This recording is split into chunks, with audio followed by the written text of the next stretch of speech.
The Master Thief, retold from the original by the Brothers Grimm. Once upon a time an old man and his wife were sitting outside their cottage enjoying the sunshine. Suddenly their peace and quiet was disturbed by the sound of horses' hoofs. A carriage drawn by 4 black horses was coming straight towards them. "Whoa!" cried the driver of the carriage as he pulled tightly on the reins. The carriage stopped and a well-dressed young man stepped out of it. The old man was surprised to see such a well-to-do man in this part of town, and he went straight up to him and said, "At your service, sir. How can we help you?" "I desire nothing more than a simple country meal. If you would be so kind as to cook me a homemade stew, I will sit down and eat with you." The old man laughed when the gentleman said this. "What a strange request," he said. "You look like a prince or a duke, and you must be used to eating the best food in the land. Still, if a simple fare is all you want, I'll happily provide you with it." While the meal was being prepared, the old man invited the gentleman into the garden. It was the tree planting season, and he had already dug several holes in the garden to plant his trees. The gentleman thought that this was hard work for an old man to do alone, so he asked, "Do you have any children to help you?" "I had a son once, but he left home a long time ago. He was a crafty boy who wasn't to be trusted at all. Anyway, he ran away one day, and I haven't seen him since." Then the old man took a young tree, put it in its hole and pushed a stick into the ground beside it. And when he had shoveled enough earth and stamped in the soil around it, he tied the tree to the stick with the rope. The gentleman then made a suggestion. "Why don't you tie that crooked tree over there to a stick too, so that it grows straight?" "You clearly don't have any experience of gardening," said the old man. "The tree over there is old and crooked. It's too late to make it grow straight now." "Yes, I suppose it's the same with your son," said the gentleman. "If you had trained him while he was still young, he wouldn't have run away. But now he too will have become hard and crooked." "But he ran away a long time ago. He'll be different now," said the old man. "If he was standing in front of you now, would you know who he was?" asked the young gentleman. "I wouldn't know him by his face," said the old man, "but I could identify him by his birthmark. It's a mole on his shoulder that looks like a bean."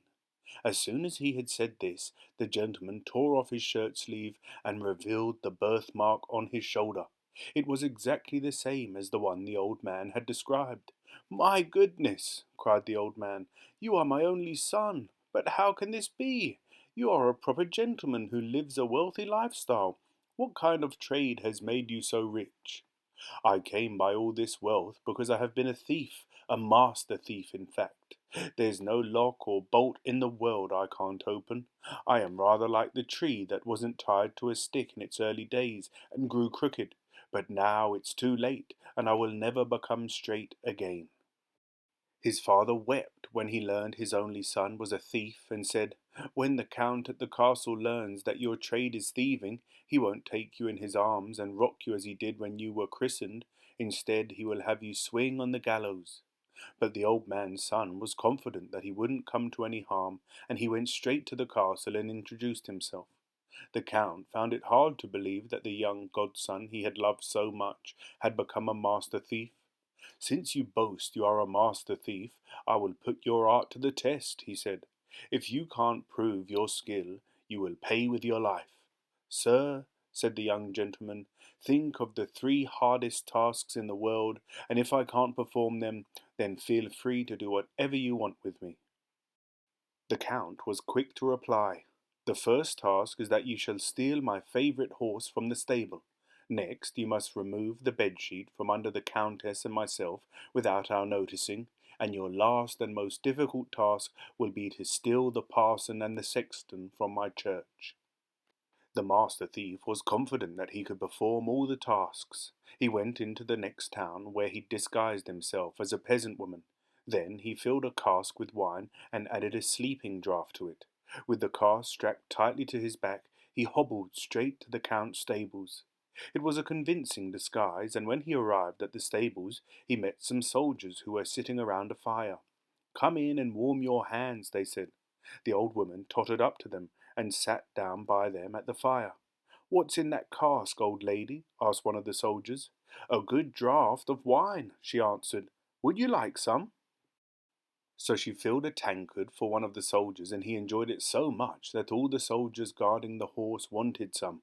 Soon all the soldiers were fast asleep. The master thief couldn't have roused them even if he'd wanted. When he saw that his plan had worked, he put a rope into the hand of the soldier who was holding the bridle of the Count's favourite horse, and a handkerchief into the hand of the one who was holding the tail. And as for the soldier who was sitting on the horse's back, he unbuckled the saddle, fastened a few ropes that hung in rings above to it, and pulled the sleeping man along with the saddle in the air. The poor man was left sitting on a saddle suspended by some ropes, but with no horse.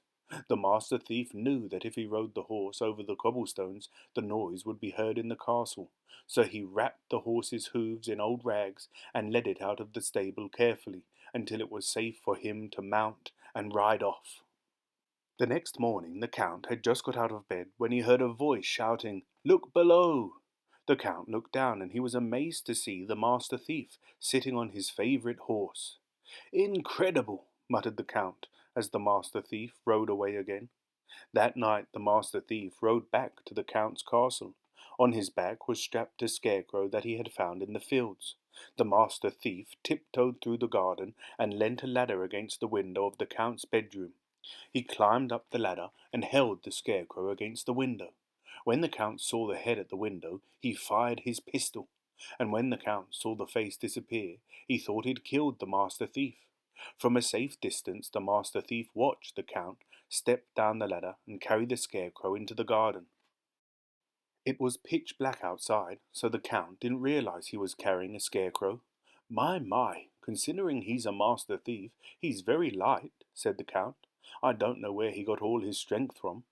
But the Count shrugged his shoulders and thought no more of this as he began to dig a hole to bury him in. "Now is the time," the thief muttered to himself. He knew the Count was a safe distance away, so he sneaked away from his hiding place and climbed the ladder into the Countess's bedroom.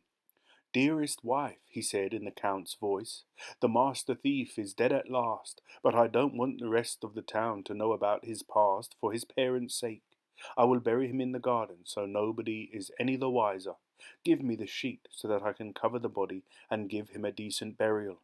So the Countess gave him the sheet. Once again the master thief had fooled the Count. The Count couldn't believe his eyes when the master thief appeared the next morning clutching the sheet. "This is the work of a magician," said the Count. "How did you get out of the grave and come back to life again?"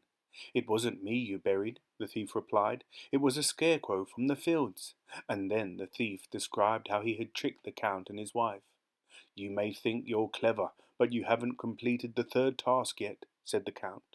That night the master thief came to a village church with a bundle and a sack on his back. In the sack he had lobsters, and in the bundle several wax candles.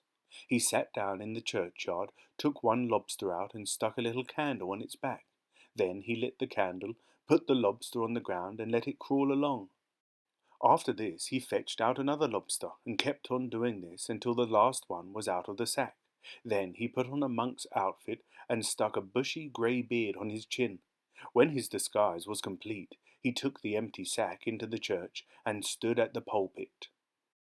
As the church clock struck 12, the master thief shouted out, "Come, come, everybody, the end of the world is near. Whoever wants to go to heaven with me must crawl into this sack."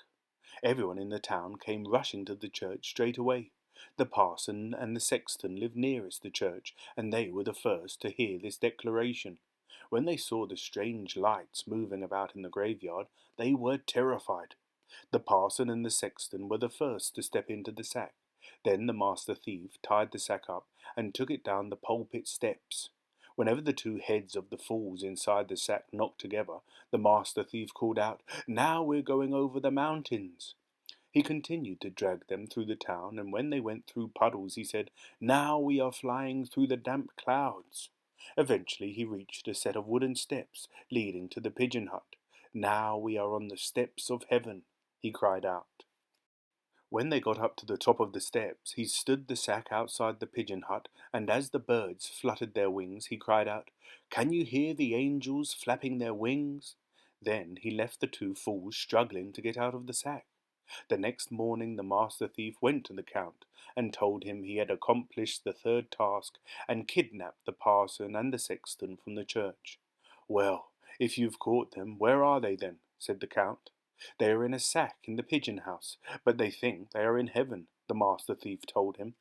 The Count was convinced he was telling the truth, so he went straight to the pigeon hut in his garden and let the parson and the sexton out of the sack. When the Count had freed the two men, he went straight back to his castle where the master thief was still waiting for him. "You are wasting your talents," the Count told him. "You should use your abilities in a more honest way. In fact, if you have mended your ways in a year's time, I will make you governor of this town." And on hearing this, the master thief promised he would never steal anything again, because he quite liked the idea of being a governor. The end.